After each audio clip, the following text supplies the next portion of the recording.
started to find out that a little bit more flex and twist in the kart made them run a little bit better. So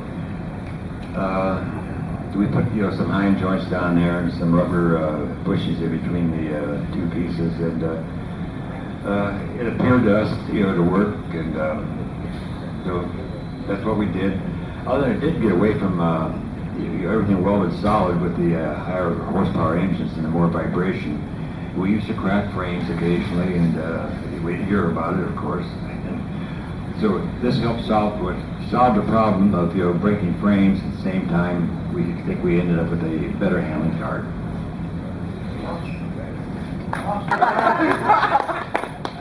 Okay, we got another one from Mickey. What was it like to go from a go-kart to an Indy 500 car, and what were the steps you took to make the transition, and how long did it take? 3 questions in one. Well, you had to try and kill yourself in a sprint car or something like that before you were allowed to go to Indianapolis. And I bought a sprint car. It was Roger McCluskey's old car, and drove it for a year. And the most fun racing in the sprint cars, I always tell everybody, was half-mile, well-prepared dirt if you had a good setup. It was really a lot of fun. But back in those days, you raced with a bunch of no-names like A.J. Foyt and Parnelli Jones and Jim Hurtubise and Harry Landretti.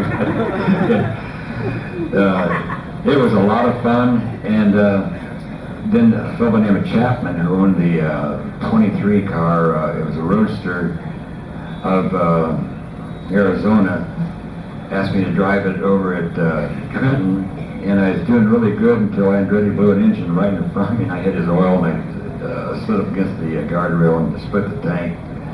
That was my first experience in a champ car, and then they invited me to go to Indianapolis, and that was the year that the rear engine cars showed up with the Ford V8 engine, and everything else was Offenhausers, and I was an old front engine Offie, and Parnelli Jones was my mentor. He was always telling me what to do and not to do, or he'd give me advice. And with the Roadsters, they had a solid rear axle, of course, and ran very little stagger, because if you ran too much stagger on the rear wheels, it'd slow you down too much on the straightaway. And you had to do all your braking before you went into turn 1 or turn 3. Once you got into the turn, you had to add a little throttle just to barely break the rear end, not loose, but just to make it slip a little bit. If you didn't have throttle, you could turn the wheels and you'd go right into the wall. I don't know if you ever saw some of the old pictures of the Roadsters. Anyways, long story short, I'm really wrestling with this Roadster trying to get to speed where the rear engine cars are, and we're all sitting down there in front of the big totem pole, you call it, where all the numbers are, where everybody's running. And Parnelli, being such a sweetheart, he really is a super guy. Anyways, he was always putting it on me. He says, "Well, Mick, how's it feel when you go down through turn 1? Is the car shaking at all?" "No." "Does it feel like it's going to jump up underneath you?" "No." "Does it feel like it wants to dart a little bit on you?" "No." "You're not driving it hard enough." But then a fellow named Pete Slaney brought a new little Gerhardt rear engine Offie car in there, and didn't have a driver. And when you're a rookie, you're no name, you go up and you tell all kinds of exaggerated lies about how great you are, and AJ who, or Parnelli what, But he gave me the ride, and told me to take the car out and just warm it up. And I thought I just warming the car up, and it felt so much like a big go-kart. It really did. And I sat there warming it up, and didn't have radios back then, just had pit boards. I was out there for about 4 laps. There's a big sign, up that says Rupp in. When I came in, I got my butt chewed out.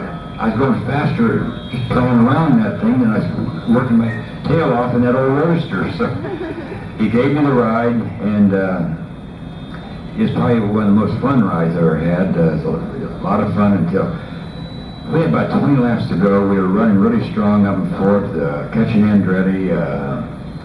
I think it about 50 to go. I caught Andretti's pit sign, and it says "Go," a big pointing back, Rupp, you know, oh yeah, man, here I come. And so that was, you know, made the drumming really go. And then we came in for a pit stop, and the throttle linkage, I was jazzing it too much, and actually what was happening was slipping the stop nut on a cable that worked the throttles, and we went back out and we just putted, you know. So anyways, it was a blast, but that's how I got there. And I comment today on the kids with these, you know, new modern karts and the shifter karts in particular.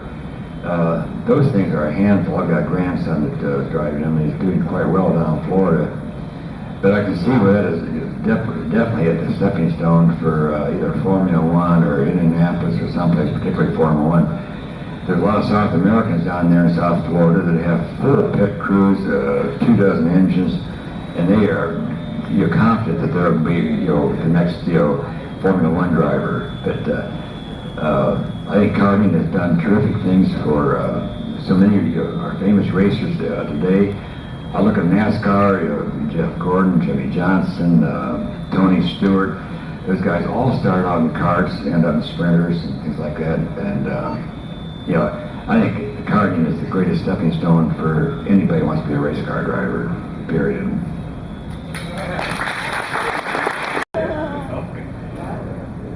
We maybe did 9 or 10,000, 61.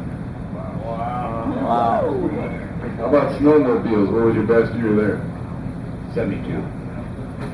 How many, what was the volume roughly? We were about 35,000.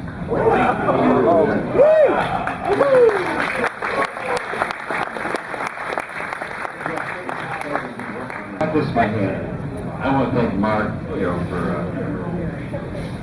having such a beautiful place for it to run. And I really have to thank Jeff Brown that, you know, kept me running, you know, this weekend, and Bud Bennett, who helped me get here to a great extent.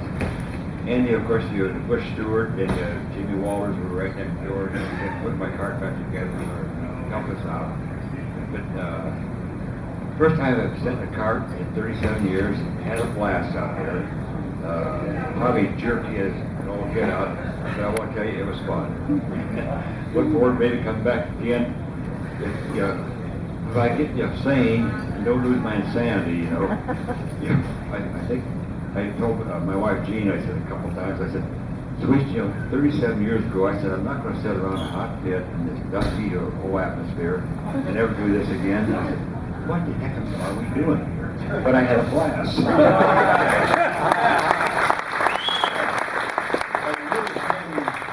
of my heroes.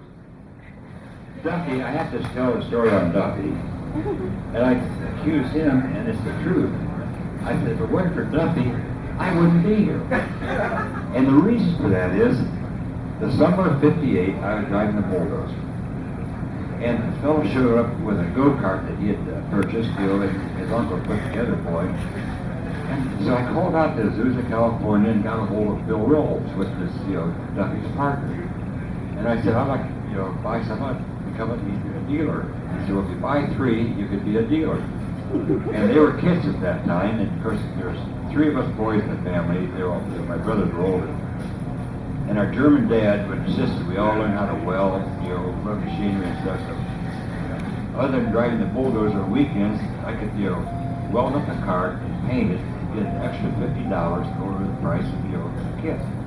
And believe me, in 1958, $50 was a lot of money at this time. So, yeah, I went back to, you know, driving bulldozers until I got laid off in Thanksgiving and had the idea of this step frame or whatever, and the rest is history.